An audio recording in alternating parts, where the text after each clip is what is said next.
مصیبت میں مبتلا ہو جائے، آپ کا خاندان والا اگر کسی مصیبت میں مبتلا ہو جائے، آپ بھی سب سے پہلے اسی قریب جائیں گے۔ تو آخر اس کی غلطیوں کو ہم چھوڑتے کیوں نہیں، اس کے مسائل کو چھوڑتے کیوں نہیں، آخر اس کو دل میں بسا کر کیوں رکھتے؟ ایک چیز اور میرے بھائی اور دوستو، یہ جھگڑے، یہ خطرے ختم ہو سکتے ہیں جب ہم بھولنا سیکھیں۔ جیسے بہت ساری چیزیں زندگی میں بھول جاتے ہیں، بہت ساری چیزیں بھول جاتے ہیں، اس طرح سے ہم دوسروں کی غلطیوں کو بھول جائیں، بھولنے کا ہنر سیکھیں، اس کو بار بار کھودے نہیں، اس لیے کہ وہ سب گندگی ہے، وہ کمیاں، وہ کوتاہیاں، وہ جو ہے غلط کام، وہ جو بری چیزیں، وہ سب گندگی ہے، اس کو بار بار کھودیں گے تو اس میں بدبو آئے گی، اس میں جو ہے اس میں بو آئے گی اور جھگڑے ہوں گے۔ اس لیے میرے بھائیو دوستو، اس چیز کو جو ہے بھولنا سیکھے، اور یہ بھولنے کا ہنر یہ بڑی اچھی چیز ہے، ایسا نہیں جان کر بھی بھول جائیے، آپ جانتے ہیں اس کو بھول جائیے، اس کو نظر انداز کر دیجیے، اور اس کو بار بار یاد کریں گے، وہ ساری چیزیں آئیں گی، اور پھر ہمارا خاندان اور ہمارا یہ گھر، یہ ہمارے جو ہے رشتے دار، ہم یوں ہی تباہ رہیں گے اور سکون سے زندگی نہیں گزار پائیں گے۔ آج آپ دیکھیں مختلف لوگوں کے مختلف گھروں میں یہی سارے ٹینشن، کوئی رات کو نیند کی گولی لیتا ہے، کوئی رات کو جو ہے معجون کھاتا ہے، اور کوئی ساری چیزیں، کیوں؟ کیونکہ وہ ٹینشن سے نجات پاتا ہے، پھر صبح ہوتی پھر وہ ساری چیزیں آ جاتی ہیں۔ تو یہ ساری چیزیں جب ہوگی جب ہم ایک دوسرے سے ملیں گے، ایک دوسرے سے اتحاد و اتفاق کریں گے، ایک دوسرے سے جو ہے محبت اور الفت پیدا کریں گے، اور یہ سمجھیں گے کہ ہمارے ہی بھائی، ہمارے ماں باپ،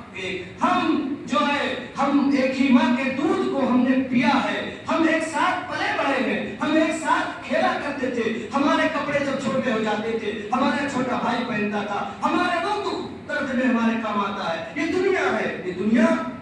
دنیا یہاں سے کیا لے جاؤ؟ اتنے لوگ ہیں چلے گئے، بہت بڑے مالدار، بہت بڑی چیزیں ہیں، مرنے کے بعد افسوس نہ کرو، زندگی میں معاف کر دو، یہ آنے والی چیز کو دفن کر دو، خود دفن ہونے سے پہلے چلے جاؤ گے، ساری چیزوں کو، سارے ٹینشن، سارے جو ہے بغض و حسد، کینہ کپٹ اور ایک دوسرے سے لڑائی جھگڑے سے کیا ملنے والا؟ کچھ ملنے والا ہے؟ بتاؤ، کسی نے آج تک کچھ پایا ان لڑائیوں سے؟ معاف کرو، ہر کوئی معاف کرے، مسائل ہے کہ میں معاف کروں، میں معاف کروں، آپ معاف کریں، گھر کے سارے افراد معاف کریں، اور اچھے سے زندگی گزارے، جب تک جیے، ایک دوسرے کے کام آئے۔ قارون کا خزانہ کتنا تھا، وہ کیا کر گیا؟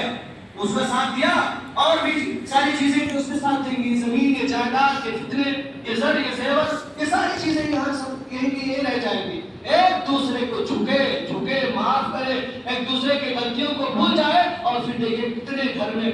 یہی ساری چیزیں۔ سوچئے کچھ زمانے پہلے ایک دروازے سے 5 لوگ نکلتے تھے، آتے جاتے تھے، کوئی ٹینشن نہیں، ایک ہی جو ہے نل ہوتا تھا، سب آتے تھے، لیکن آج 2 بھائی ہیں تو سوچتے ہیں دونوں کا الگ الگ ہو، سیپریٹ ہونا چاہیے، 2 بہویں ہیں تو سوچتے ہیں سیپریٹ ہو، کوئی کسی کو نہیں برداشت کرنا چاہیے۔ اسی لیے آج سب یہ دنیا، یہ زندگی جہنم بنی ہے، اور خصوصاً ہمارے مرد حضرات بہت زیادہ پریشان ہیں۔ کیا کریں؟ وہ برداشت کرتے ہیں، لیکن ہماری مائیں بہنیں سمجھنے کے لیے راضی نہیں ہیں، وہ دن اور رات یہ ساری چیزیں کرتی ہیں، اور ہمارے گھروں کو یہ سب جہنم بنائے ہوئی۔ آخر میں اللہ تعالیٰ سے دعا ہے کہ ہمارے